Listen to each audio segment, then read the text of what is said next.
First world industrialized countries in the past 100 years have contained the most accepting societies in recorded history.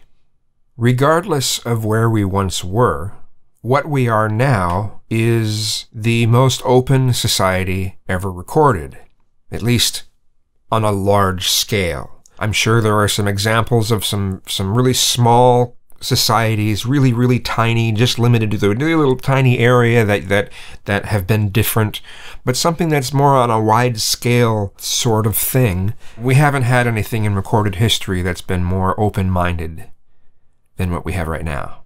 Can we become even more open-minded? Certainly. And the trajectory for what we would normally be doing would be for that to happen.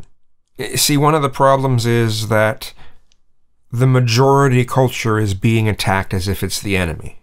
Yeah, don't attack the majority culture as if it's the enemy, as if it's the devil, as if it's the ultimate symbol of patriarchy, or some other boogeyman, right?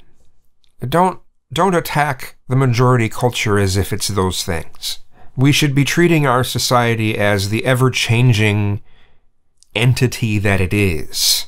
It's always becoming more and more open-minded in time, although sometimes we have points where it's, 2 steps forward, 1 step back, or something on that order, but generally we've moved forward, at least up until it started getting attacked as if it's the enemy all around. These continued attacks have been worse than a failure and will continue to be worse than a failure. What I mean by that is, these continued attacks are why we see white nationalism on the rise. These continued attacks are a large part of why Trump was elected president, because of the backlash against this sort of thing. See, the problem is, when we run out of things to attack, then we start making up things to attack. And then we can try to philosophize it or just somehow make excuses for the way that things are being attacked. And just act like, no, we're just pinpointing the problems more. We're refining our discontent more. Yeah, like we've refined everything else since 1998. A lot of the stuff being preached more recently is nothing short of an attempt to completely dismantle society. And what I want to ask these people is, why do you want to dismantle society? Can you think of any other society that is more open-minded than what we have currently? And you want to dismantle it. You want to throw the baby out with the bathwater just because we've done all this work, it still has problems, so let's just throw it all away. No, let's not throw it all away. Let's continue on this path that we've been on for so long in becoming more open-minded. You can't do that if you've thrown it out. And for those of you who are even conscious that you're trying to dismantle society, yet what do you want it replaced with? I very rarely heard that talked about either. What do you want it replaced with? Some of you seem to have no problem with it getting replaced with Islam, because after all, our society is terrible, and you don't want to be Islamophobic, do you? See, racism solved.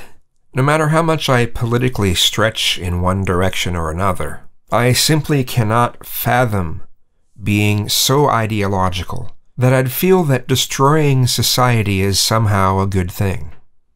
I've talked about the 3 pillars of our society before: ownership, control, and manipulation.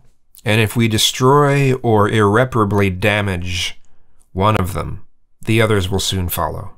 And when those start to go, it's the end of our government as well. There will be a time when these pillars will fall, and it can be argued that it's a good thing that we stop creating things that destroy the planet and all the life on it. But what the people who want this whole system to crumble don't seem to be realizing or talking about is all the hardship, suffering, the total agony that will be everywhere as a result. If society fell apart right now. I guess they're not teaching about that kind of thing in sociology class, right? Teach about what would happen if the methods they want to use to help these things in society, what if they go wrong? How do you deal with the problems if those things go wrong? Now, let's not talk about that, right? Because it couldn't go wrong. It's science. I think they should discuss what would happen if our society crumbled. How would we recover? How would we even survive? And again, what kind of system should we put in place? This is when population size becomes a much bigger issue.